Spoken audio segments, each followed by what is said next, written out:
বসরা নগরীর স্থপতি উতবা ইবনে গাজওয়ান রাদিয়াল্লাহু আনহু। সুন্দর এই প্রতিবেদনটি লিখেছেন মাইমুনা আক্তার।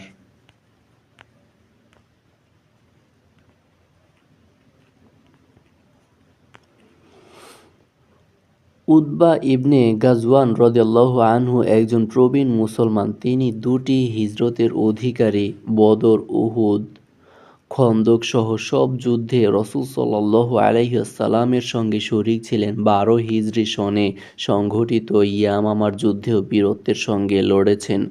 ১৪ হিজরি সনে দ্বিতীয় খলিফা উমর রাদিয়াল্লাহু আনহু ইরাকের সামুদ্রিক বন্দর উবুল্লা, মায়সান ও তৎপার্শ্ববর্তী এলাকায় অভিযান পরিচালনার দায়িত্ব দেন উতবা ইবনে গাজওয়ান রাদিয়াল্লাহু আনহুকে। খলিফা তাকে গুরুত্বপূর্ণ কিছু নসিহত করে ৩০০ সৈন্যের একটি বাহিনীসহ তাকে রওনা করিয়ে দেন এবং পশ্চাতে আরও কিছু সৈন্য দিয়ে সাহায্য করার প্রতিশ্রুতিও দেন। সেই বাহিনীর সঙ্গে তার স্ত্রী সহ অন্য সৈন্যের মধ্যে আরও ১৫ জন মহিলাও ছিলেন। নতুন অত্যন্ত সুকৌশল অবলম্বন করে উবুল্লায় অভিযান চালান। উবুল্লার কাছাকাছি পৌঁছলে তিনি সৈন্যদের নির্দেশ দেন যে, তোমরা ধুলা উড়িয়ে চতুর্দিকে অন্ধকার ছড়িয়ে যাও, যাতে শত্রুরা শঙ্কিত হয়ে আক্রমণের সাহস হারিয়ে ফেলে। অন্যদিকে অনেক পতাকা বর্শার মাথায় বেঁধে দিয়ে মহিলাদের হাতে দিলেন এবং সেগুলোকে মুজাহিদদের পেছনে উঁচু করে ধারণ করতে বলেন। এভাবে উতবা রাদিয়াল্লাহু আনহু আপন সৈন্যদের নিয়ে উবুল্লায় ঝাঁপিয়ে পড়লেন।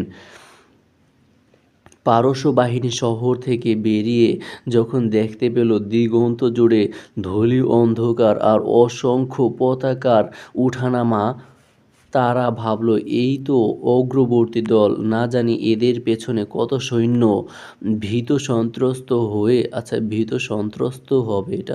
সন্ত্রস্ত হয়ে তারা পালাতে লাগলো। দজলা নদীর তীরে নোঙর করা নৌকাগুলোর ওপর লাফিয়ে লাফিয়ে উঠে পালিয়ে গেল তারা। অবশেষে তার নেতৃত্বে মুসলিম বাহিনী বিজয় লাভ করে বসরা নগরীর স্থাপনা। এরপর সেখানে অবস্থানকালে তিনি দেখলেন উবুল্লার স্থানীয় বেসামরিক লোকজনের কৃষ্টি কালচার ছিল বিজাতিদের অনুকূলে। তাদের সঙ্গে মুসলমানদের সহ অবস্থান ছিল ইসলামী কালচার ও সংস্কৃতির জন্য মারাত্মক ঝুঁকিপূর্ণ। মুসলমানরা তাদের আচার আচরণ ও ধ্যান ধারণার সঙ্গে খুব তাড়াতাড়ি একাকার হয়ে যাওয়ার আশঙ্কা করতে লাগলেন। উবুল্লা বিজেতা উতবা ইবনে গাজওয়ান রাদিয়াল্লাহু আনহু তাই খলিফার কাছে অনুমতি প্রার্থনা করলেন মুসলমানদের জন্য স্বতন্ত্র একটি শহর স্থাপনের। সেজন্য প্রস্তাব করলেন উবুল্লার নিকটবর্তী বসরা নামক স্থানের, যেখানে ভারতবর্ষ ও পারস্যের জাহাজগুলো নোঙর করত। খলিফার অনুমতির পর উতবা রাদিয়াল্লাহু আনহু ৮০০ লোককে সঙ্গে নিয়ে বসরায় যান এবং বসরা হবে সম্ভবত, নগরীর ভিত্তি স্থাপন করেন। প্রত্যেক গোত্রের জন্য পৃথক পৃথক মহল্লা নির্ধারণ করেন। নগরীর বাড়িঘর প্রাথমিকভাবে তৈরি করা হয় গাছ, পাথর ইত্যাদি দিয়ে। তবে তিনি নিজের জন্য কোনো প্রাসাদ নির্মাণ করেননি, বরং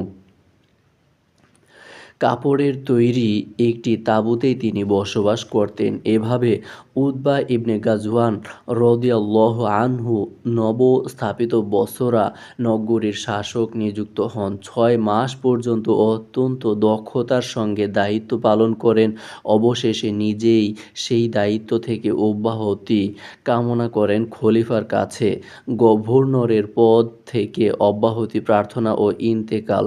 মুগিরা ইবনে শুবা রাদিয়াল্লাহু আনহু কে উতবা ইবনে গাজওয়ান রাদিয়াল্লাহু আনহু নিজের স্থলাভিষিক্ত করে হজের উদ্দেশ্যে মক্কায় যান। সেখানে সাক্ষাৎ করেন খলিফা উমর রাদিয়াল্লাহু আনহু এর সঙ্গে। খলিফার কাছে বসরার দায়িত্ব থেকে অব্যাহতি চান বারবার, কিন্তু খলিফা তা প্রত্যাখ্যান করেন। অনিচ্ছা সত্ত্বেও খলিফার নির্দেশ মাথা পেতে নেন, রওনা হন বসরার উদ্দেশ্যে। সওয়ারির ওপর ওঠার পূর্ব মুহূর্তে দোয়া করেন, হে আল্লাহ, তুমি আমাকে বসরায় ফিরিয়ে নিও না। আল্লাহ তাআলা তার দোয়া কবুল করে নিলেন। পথিমধ্যে মাদানে সালিম নামক স্থানে উটের পিঠ থেকে পড়ে যান এবং সেখানেই ইন্তেকাল করেন। তখন তার বয়স ছিল ৭৫ বছর। হিজরি সন ছিল ১৭, মতান্তরে ২০। তবে ইবনে সাদের বর্ণনা মতে উতবা মদিনায় গিয়ে উমর রাদিয়াল্লাহু আনহু এর সাক্ষাতে মিলিত হন এবং সেখান থেকে বসরার উদ্দেশ্যে রওনা হন। বসরার অন্তর্গত মাদিনে বনু সুলাইম নামক স্থানে পেটের পীড়ায় আক্রান্ত হয়ে ইন্তেকাল করেন। তার গোলাম সুয়াইদ তার আসবাব ও ত্যায্য সম্পত্তি খলিফার কাছে পৌঁছে দেন। কেউ কেউ বলেছেন তিনি মদিনায় ইন্তেকাল করেছেন। সূত্র আত-তাবাকাতুল কুবরা ৩/৭৩, আল ইস্তিআব ৩/১০২৬ থেকে ১০২৮, উসদুল গাবাহ ৩/৪৬১ থেকে ৪৬২